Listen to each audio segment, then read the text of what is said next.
Ils marchent avec les outils en main pour une petite révolution. Une classe de 27 enfants de 6e du collège de Laigne sont venus créer une forêt. 1 hectare de terrain les attend pour planter un espace de biodiversité.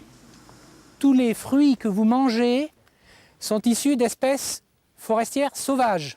Donc si on veut préserver la biodiversité de notre alimentation, enfin la diversité de notre alimentation, il faut préserver la diversité de nos espèces sauvages. Les collégiens vont d'abord apprendre la marche à suivre, puis des élèves de primaire les rejoindront l'après-midi.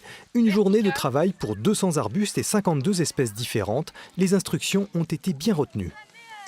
La paille, elle sert pour que toutes les petites herbes ne viennent pas prendre tout ce qui est l'eau, etc. Donc en fait, on protège de la lumière, comme ça les herbes vont mûrir et il va pouvoir développer ses racines et puiser les sels minéraux et l'eau dans le sol correctement.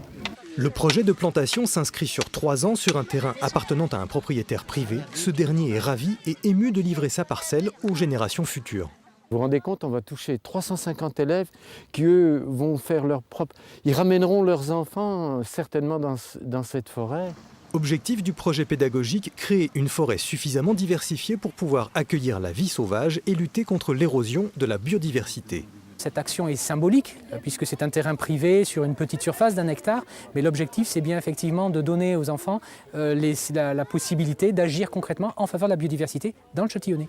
Une convention d'une durée de 20 ans a été signée entre la commune, le propriétaire et l'association Forestiers du Monde afin de pérenniser le projet.